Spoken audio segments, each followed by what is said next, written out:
Hi everyone, welcome to Priya PCS classes. Guys, UP में जो PET की जो एलिजिबिलिटी टेस्ट यानी कि पीईटी जिसको बोलते थे, उसका जो एग्ज़ाम नोटिफिकेशन है 2022 आवेदन नोटिफिकेशन आ चुका है। तो ऑनलाइन आवेदन की जो स्टार्टिंग प्रक्रिया है, साथ ही साथ जो एग्ज़ाम जो फ़ीस होगा उसको जमा करने की जो प्रारंभिक तिथि है वो है आपकी 28 जून। 28 जून से आप ऑनलाइन आवेदन कर सकते हैं, फ़ीस जमा कर सकते हैं। फिर आपका ऑनलाइन आवेदन शुल्क जमा करने की जो अंतिम तिथि है वो है 27 जुलाई। ठीक है, यानी कि 28 जून से स्टार्ट हो रहा है और आपको 27 जुलाई तक फाइनल करना होगा। शुल्क समायोजन एवं जो आवेदन है, इसमें संशोधन की जो अंतिम तिथि होगी वो आपकी 3/8/2022 यानी कि 3 अगस्त तक आप इस चीज़ को आवेदन में मॉडिफाई कर सकते हैं, संबंधित जो भी प्रॉब्लम्स रहेगी। ठीक है, ये चीज़ें आपकी हो गई, यानी कुल मिला के 28 जून से आवेदन आप शुरू कर लीजिए। फिर बात करते हैं विशेष कथन की। तो गाइस, विशेष कथन में उपयुक्त विज्ञापन के सापेक्ष जो आवेदन व शुल्क जमा करने की अंतिम तिथि है वो 27/7/2022 है, यानी कि 27 जुलाई लास्ट डेट है फ़ीस जमा करने की। फिर इसके बाद कोई शुल्क स्वीकार नहीं किया जाएगा। आप लोग ध्यान रखिए, जिसका लास्ट छूट गया था लास्ट ईयर में जो ये आए थे नोटिफिकेशंस, अब की बार ध्यान रखिएगा। और जो अभ्यर्थी अपने आवेदन पत्र का प्रिंट आउट तब तक नहीं निकाल सकेगा जब तक कि उसके द्वारा शुल्क का समायोजन बैंक द्वारा नहीं कर दिया जाता है। अतः अभ्यर्थी का बैंक से जो शुल्क समायोजन 27/7/2022 तक, उसके पश्चात विलंबतम 7 दिवस के अंदर जो है दिनांक 3/8/2022 यानी 3 अगस्त 2022 तक अनिवार्य रूप से करा लिया जाए। इस अवधि में अभ्यर्थी अपने आवेदन पत्र में जो अनुमन्य विवरण है उसको भी संशोधित कर सकते हैं, यानी कि मॉडिफाई कर सकते हैं अगर कोई मिस्टेक हो जाती है तो। ठीक है, ये चीज़ें आपकी हो चुकी और यहाँ पे सारी चीज़ें आपको पहले से पता है कि पीईटी के बारे में कैसा पेपर आता है, कितनी पालियों में करवाया जाता है। ऑनलाइन आवेदन के लिए जो उसकी साइट है upssc.gov.in पे, यहाँ पे आपको किया जाएगा आवेदन यहाँ से। और जो अनिवार्यता है वो क्या क्या है यहाँ पे, तो इसकी जो पीडीएफ है आपको टेलीग्राम में शेयर कर दी गई है, आप उसको वहाँ पे जाकर देख सकते हैं। और इसके बाद में कुछ और चीज़ें हैं।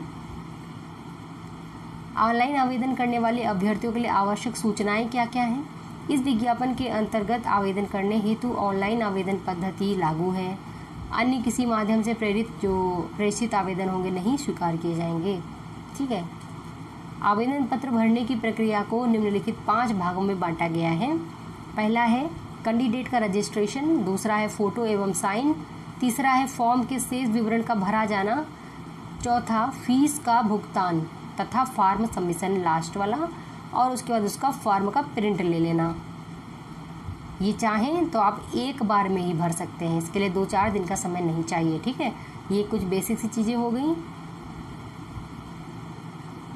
बाकी यहाँ पे आपका सारा डिटेल दे रखा है किस प्रकार से फ़ोटो और साइन होना चाहिए, इसके साथ कैंडिडेट का रजिस्ट्रेशन में क्या कुछ चाहिए होता है, ये सब चीज़ बताया गया है यहाँ पे। ठीक है, तो आप इसको जाके टेलीग्राम में देख सकते हैं। अब यहाँ पे सबसे बड़ी चीज़ है कि आवेदन शुल्क कितना लगेगा। तो जो जर्नल कैटेगरी है उसका आवेदन शुल्क टोटल है 185 रुपये, ओबीसी का है 185, फिर जो एससी है 95, एसटी का भी 95, जो विकलांग है उनके लिए आपको 25 रुपये देने पड़ेंगे।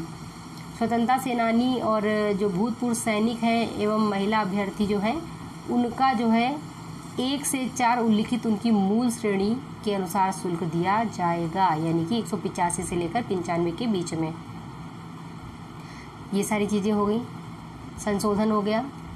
अच्छा, अब बात करते हैं कि एजुकेशनल जो आपका क्वालिफिकेशन है वो कितना मांगा है।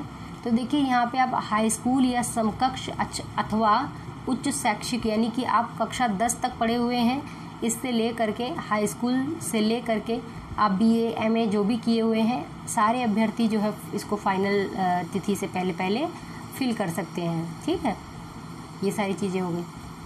और यहाँ पे क्या लिखा है, आवेदन पत्र में संशोधन, इस विज्ञापन में उल्लिखित जो संशोधन की अंतिम तिथि है वो बताई गई 3 अगस्त होगी, इसके बाद नहीं होगा। आयु सीमा के बारे में देख लीजिए, न्यूनतम 18 से 21 वर्ष है, अधिकतम जो हो आपका 40 वर्ष रहेगा। ठीक, चलिए और क्या है, आरक्षण के बारे में बताया गया है यहाँ पे।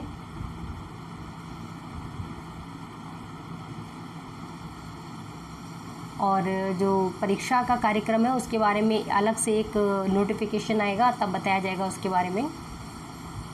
फिर जो है स्कोर की वैधता, तो ये क्या है कि जो पीईटी है इसमें प्रतिभाग करने वाले अभ्यर्थियों का जो स्कोर है, परीक्षा परिणाम है, आयोग की वेबसाइट पे अपलोड किए जाने की तिथि से 1 साल तक के लिए मान्य रहेगा। ठीक है, यानी हर साल इसका फॉर्म आया करेगा। अभ्यर्थियों के लिए अनुदेश दे रखे हैं यहाँ पे।